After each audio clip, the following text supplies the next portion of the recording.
What's up, everybody? So today we're back in the garage working on Project Civic once again. Now a while back ago I ended up picking up some EK9 5-lug hub assemblies, which you guys can see behind me. We got those all rebuilt, refreshed, and ready to go. If you guys want to see that video, make sure to check that one out before you watch this video. But today we're going to go ahead and get that all installed. So first things first that we need to do with this car is go ahead, get it jacked up, get the wheels off, and get it ready to go so we can go ahead and install these pieces.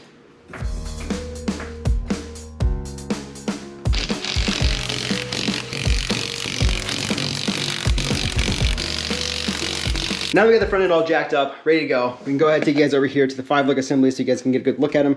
As you can see here, they've all been pretty much rebuilt. We got new pads, new rotors, new wheel bearings, new lower ball joints. We went through and recoated everything so you can see everything is nice, refreshed, and looking pretty good. With the rears, you guys can see here, we got new hub assemblies with wheel bearings in the back, new pads, new rotors. We upgraded to K-tuned trailing arm bushings here, so these are the hardened rubber ones instead of like a polyurethane one, so it should give a nice feel without being too stiff and squeaky. But yeah, these are the assemblies, and like I said, if you want to see that video how we rebuilt these, I'll be sure to link it down in the description below. And of course, when we are upgrading to these brakes, we're going to a bigger size here, so we got a bigger caliper as well as a bigger rotor, so we'll need to upgrade to the 1-inch Integra master cylinder. So this is what I got here, and then I'm also going to upgrade my brake lines from the rubber hoses to the stainless steel braided brake lines, so that should be a nice for the pedal feel as well. And then as far as the rear arms, we're just going with the stock EK9 ones for now. Eventually I'll probably be upgrading these, not sure what I want to go with just yet, but like I said, we'll be upgrading those. The only other pieces that we won't be touching on this car is probably going to be the booster. I think the one that's in the car should be fine, and then the proportioning valve. From what I read online, unless you guys know otherwise, the one on the 2000 Civic DX should be the same as the EK9, so we'll be leaving that alone. But for now, we'll go ahead and jump on the front here. We'll get this all disassembled and out of the way, and then throw in the new ones. So in order to remove all this stuff, we're going to need to start off here with the upper control arm. We'll take off this nut here. We need to take off the tie rod. We need to take off the lower control arm, and then we'll take off the 32mm axle nut here and push the axle back through. As far as the caliper and stuff goes, I'm going to take that off, but I'm not going to disconnect it from the brake line. I don't want to make a big mess with brake fluid, so we'll go ahead and when it comes time to bring the other one over here, we'll put on the stainless steel braided brake line, and then I'll just disconnect this one here from the hard line and connect the stainless steel one to it. So let's go ahead and get this all removed.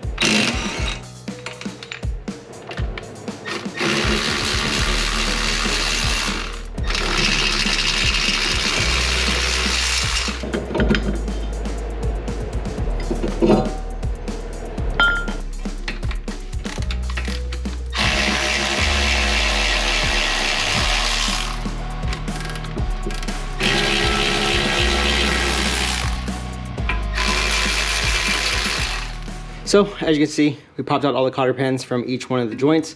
We got the 17mm nuts off of each arm as well, the tie rod, lower control arm, and the upper control arm, and we got the 32mm nut off the axle here.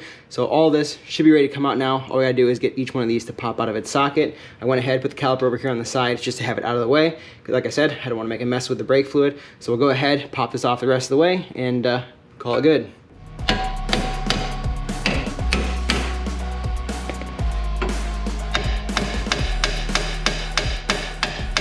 So far we've been able to get the upper control arm out, we've gotten the tie rod out, the lower control arm out, all that's good so far. The only thing that's fighting me right now is the axle here in the front. I separated the fork from the lower control arm as well to give me a little bit more room, and it's still just not enough. I've been trying to like bang around on the edges here and stuff, trying to get it break loose. So far we got it soaking with some WD-40, hopefully that works. But I'll keep messing with it here. Once I'm able to get this out, I'll bring you guys back. But yeah, so far that is fighting me. A few moments later. So finally, after a bunch of work, we managed to get that axle out. That was really seized up in there. I don't know how well you guys can see it on there, but there's a lot of corrosion and stuff on those threads. Before we go to put this back together, I'm going to throw a little anti-seize on there. That way it doesn't happen again. At least hopefully I can still use this axle. I don't think I mushroom topped that too much, but we finally got it out. So here is the front hub assembly all disconnected. You guys can see here. I definitely have a mess of tools, but the thing that is able to pop it out was these pullers here. I went to Harbor Freight, grabbed a set of these, and seemed to do the job. Took a lot of work, even with these, to get to break free, but now it's free. We can go ahead and throw on the new one. But before we do that, I want to go ahead and take this old disc that was on the car and just compare it to the new ones that we're putting on, just to see the size difference and let you guys see the overall change that we're upgrading to. So as you guys can see here, these are the EK9 brakes that we'll be upgrading to. They are a much bigger diameter, 2-piston caliper here, but instead of getting these dirty, we can do a little comparison here. So these are the ones I just took off versus the old EK9 rotor. You guys can definitely see a major size difference Yeah, that's crazy. So yeah, this should be a nice, much needed upgrade to the car. So with that being said, let's go ahead, throw on this side and get it done. Okay, so as you guys see, I got it on. I ended up unloading the whole thing. So I took the caliper and the rotor off, just get them out of the way. And then I was able to slide on the axle through the hole and tighten it down with the nut to bring it through the rest of the way. So it is completely hooked up now. All it's have to do is to get the upper control arm put in, the lower control arm bolted on, the tie rod put in, and then we can go ahead put the rest of our brake pieces on. So we'll put the caliper and the rotor back on, take this brake line off, add our stainless steel braided brake line, and then this side should be good.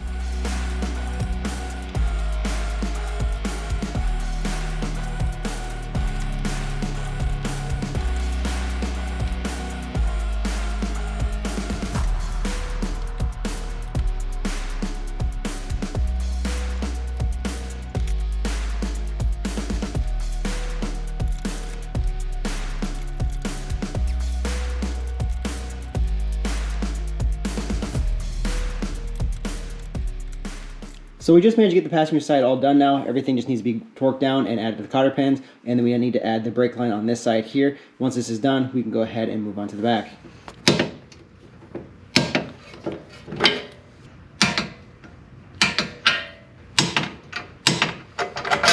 And just like that, everything is completed on this side. We got the upper ball joint torqued down with a cotter pin. Same thing with the tie rod, and then the lower ball joint. The brake line, unfortunately, I think is too long. I might have ordered the wrong one. You guys can see there's like an extra bracket there, and then this one mounts to that section there. It all hooks up and everything, but like I said, I think I got the wrong one. So we may have to replace that one. But if I go ahead and turn this here, you guys can see there, it's all hooked up there, follows up, but yeah. The length on it looks a bit too long, so I'll have to double check that, see if it's the right one, and maybe reorder a new one. So with that being said, we can go ahead now and move on to the rear. So moving on to the rear of the vehicle now, we're gonna go ahead and get this all out of the way. We're gonna drop this trailing arm down. So there's two bolts here for the trailing arm bushing. They run up through there. We'll drop those two out of the way. We've got these arms as well here, and then the lower control arm here as well. So we'll get those all out of the way. Hopefully this comes out easily. It's not too rusty from what I can tell. I don't want to strip out the bolts that go through here. From what I read online, that's kind of a common issue. So hopefully don't run into that, but we'll get this out of the way. We still need to take out the brake lines or the e-brake cables as well. So once it's all the way, we can go ahead, throw in the EK9 5-lug disc brakes and get rid of these old drums.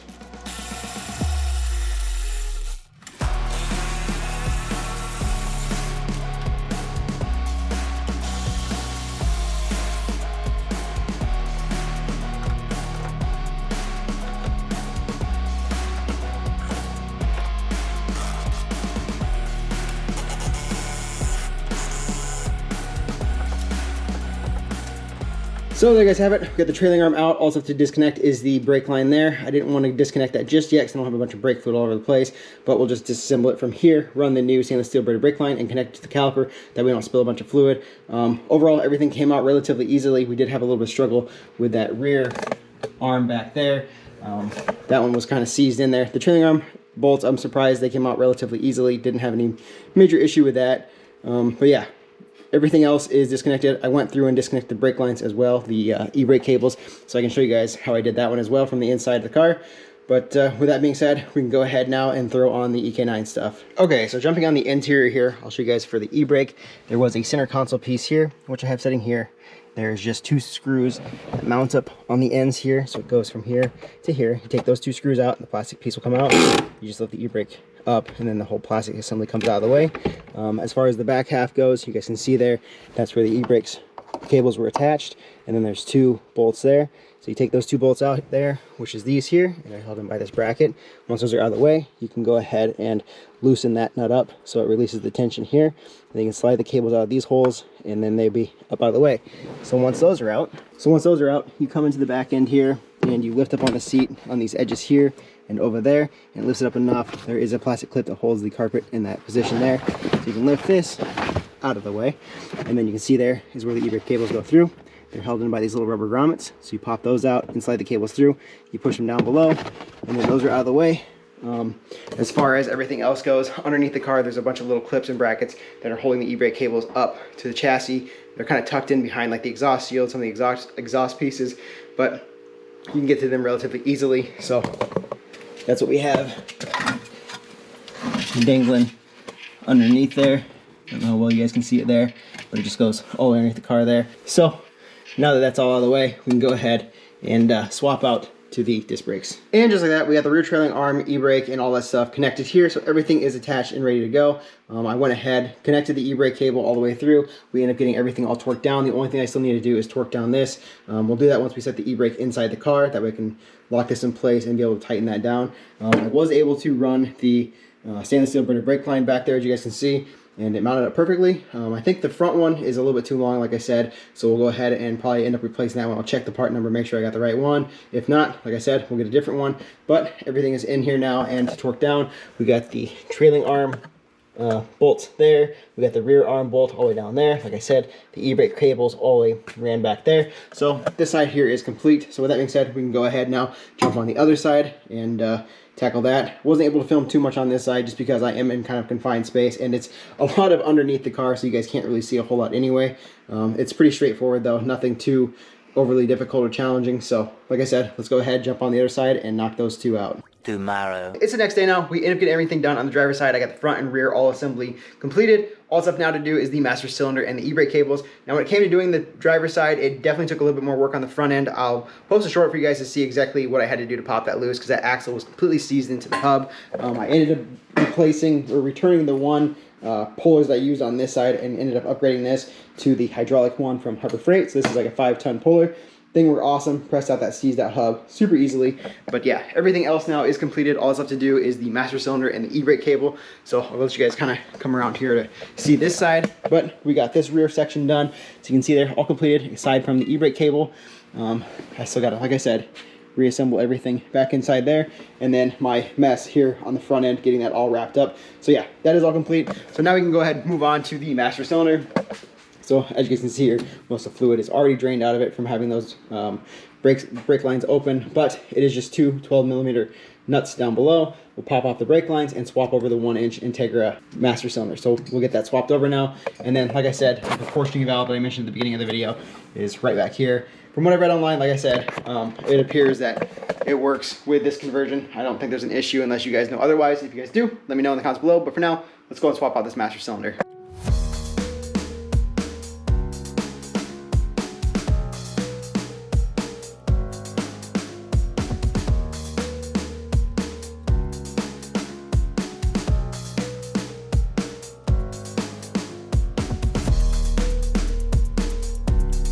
And here's a comparison of the two master cylinders side by side. You guys can see there the size of each one. Same holes for each one. They are both non-ABS, so now let's go and throw this in the car.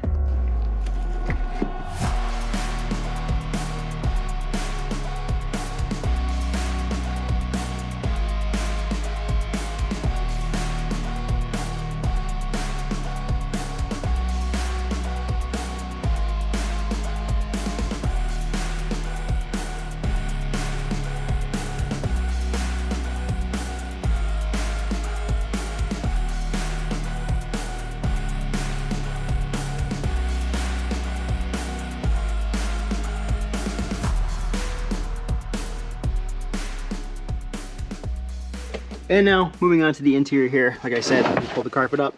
I ended up getting those two cables pulled up. We put on those rubber grommets. You guys can see here, these were the old ones off the other cables.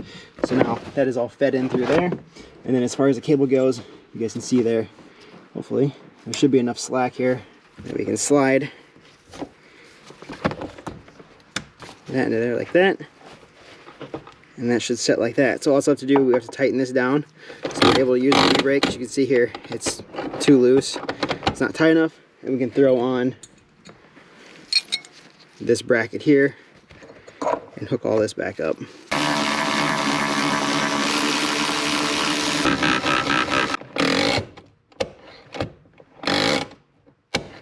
So there you guys have it. We got it all tightened down and the e-brake works. So now all we have to do, put our center console back in and put the carpet back. Everything's put back together now. You can see here, the back wheel spins. I've been playing with the e-brake, trying to get adjusted.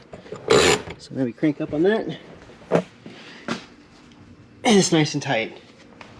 So there you guys have it. We got everything for the most part done with the 5-look conversion. Everything is mounted and installed. All we need to do left is to bleed the brakes and put on the wheels and tires. Now when it comes to bleeding the brakes, we can't do that yet in this video. We'll have to save it for the next one just because the brake lines that I got, like I said, I think they're a little bit too long. So I ordered another set. We'll see if those fit better. If they do, we'll run those and then get the brakes all bled. But before we end this video out, let's go ahead, throw on the 240SX wheels, just see what they look like. I don't know if I'm 100% going to go with them. Obviously the tire is going to be too big for them. We'll have to get new tires for them, but we'll give you guys a quick little visual to see what they look like.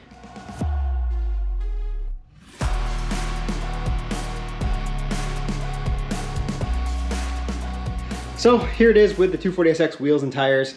Obviously the tires are way too big, but gives you guys kind of an idea of what it looks like. I'm not 100% sold on these wheels. I don't love them. I'm just running them because they're 5-lug and they are what I can fit right now. Obviously I want to get something new, and I do have something in mind that I may be picking up here soon. So if I do get them, it'll be in the next video, so stay tuned for that.